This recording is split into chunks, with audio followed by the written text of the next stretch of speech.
एक बार आनंद भिक्षाटन के लिए एक नगर में पहुंचते हैं। बहुत देर चलने के बाद उन्हें तेज प्यास लग जाती है, जिसके कारण वो एक कुएं के पास जाते हैं, जहां पर कुछ स्त्रियां पानी भर रही होती हैं। वो उन स्त्रियों से कहते हैं कि कृपया आप हमें पानी पिला दें, क्योंकि हमें बहुत तेज प्यास लगी हुई है। उनमें से एक स्त्री आनंद को पानी पिलाती है और वो स्त्री आनंद के रूप को देखकर पूरी तरह से मनमोहित हो जाती है। मन ही मन सोचती है कि यदि मुझे विवाह करना है तो इसी व्यक्ति से करना है, क्योंकि इतना सुंदर व्यक्ति मैंने आज तक नहीं देखा था। आनंद एक राजकुमार थे, जिसके वजह उनकी सुंदरता स्वाभाविक थी। वो स्त्री अपने मन में कई तरीके की योजना बनाती है कि किस तरह से मैं इस व्यक्ति से विवाह कर सकूं। आनंद वहां से जा ही रहा होता है। वह स्त्री आनंद को अपने घर भोजन के लिए आमंत्रित करती है। आनंद उस स्त्री का आमंत्रण स्वीकार कर लेते हैं और उसके घर भोजन के लिए चले जाते हैं। घर पहुंचकर वह स्त्री भोजन पकाती है और आनंद को भोजन परोसती है। आनंद भोजन करना शुरू करते हैं और जब आनंद भोजन कर रहे होते हैं तो वह स्त्री आनंद को एकटक देख रही होती है। आनंद भोजन करने के बाद उस स्त्री के घर से चले जाते हैं। आनंद के जाने के बाद वह स्त्री अपनी माँ से कहती है, माँ, आपको मेरे विवाह की चिंता लगी रहती है ना? उस स्त्री की माँ कहती है, हाँ पुत्री। वह स्त्री कहती है, तो ठीक है, मैं विवाह के लिए तैयार हूँ और मैंने अपना वर चुन लिया है। उस स्त्री की माँ पूछती है, कौन है वो? तब वह स्त्री कहती है, वो ये भिक्षु है जो हमारे घर भोजन करने के लिए आए थे। उस स्त्री की माँ कहती है, पागल हो गई है तू? वह एक भिक्षु है और उसने सारे संसार का त्याग कर दिया है। वह स्त्री कहती है, तो क्या हुआ, मैं उन्हें पुनः संसारी बना दूंगी। उस स्त्री की माँ कहती है, यह नहीं हो सकता। वह स्त्री कहती है, यदि तुम चाहो तो हो सकता है माँ। तुम जादू टोना जानती हो, तो ऐसा कोई मंत्र फेर दो कि वह भिक्षु मेरा हो जाए, और अगर तुम ऐसा नहीं कर सकती तो मेरा मरा हुआ मुंह देखने के लिए तैयार हो जाओ। उस स्त्री की माँ कहती है, ठीक है, यदि तेरी यही जिद है तो तू ऐसा कर कि उसे एक बार भोजन पर फिर बुला। मैं वशीकरण के दाने बना दूंगी, तू उसके भोजन में मिलाकर उसे खिला देना, फिर वह भिक्षु हमेशा के लिए तेरा हो जाएगा।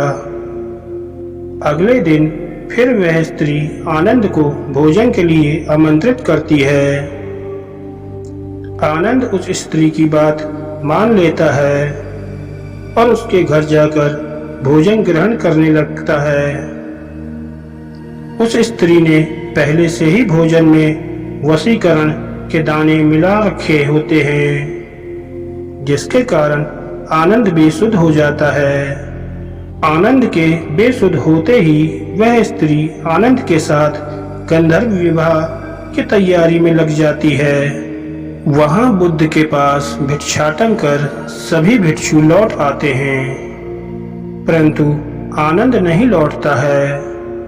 आनंद के वापस न आने के कारण बुद्ध अन्य भिक्षुओं से उसके बारे में पूछते हैं। सभी भिक्षुओं में से एक भिक्षु कहता है, बुद्ध, आनंद आज एक स्त्री के घर भोजन करने के लिए गया था।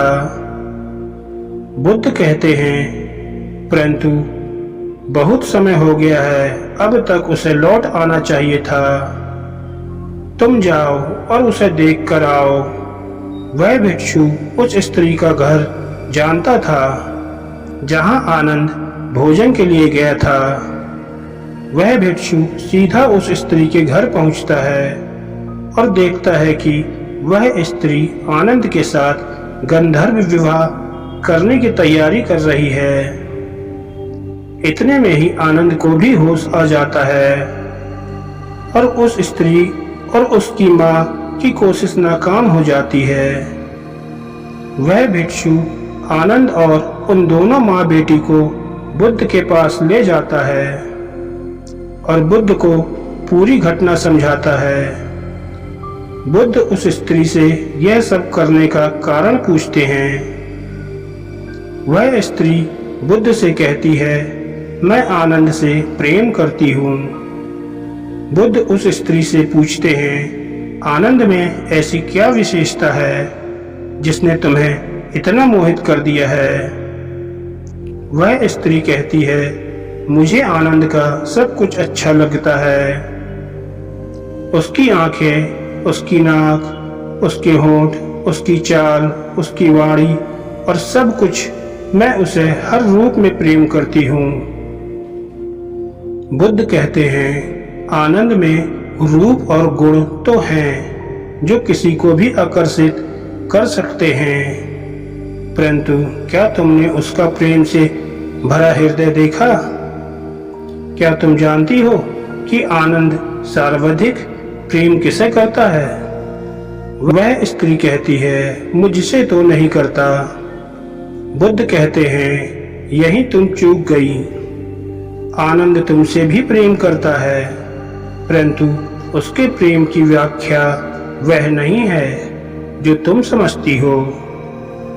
आनंद स्वतंत्र है, मुक्त है, उसका प्रेम बहुत गहरा है और वह समस्त मानव जाति से प्रेम करता है और यह चेष्टा करता है कि समस्त मानव उस प्रेम के मार्ग पर चल सके। उसका प्रेम उसे जलाता या दुखाता नहीं है, जिस प्रकार तुम्हारा प्रेम तुम्हें जला रहा है।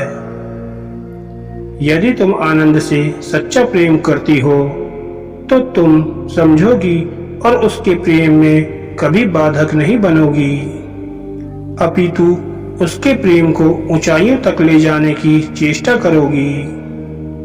बुद्ध की बात सुन वह स्त्री रोने लगती है और बुद्ध से कहती है, मेरा प्रेम स्वार्थी था और आनंद को अपने आप से बांधना चाहती थी।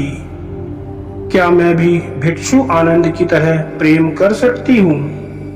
और क्या आप मुझे सिखाएंगे ऐसा प्रेम जो निस्वार्थ हो, जो संपूर्ण मानव जाति के लिए हो?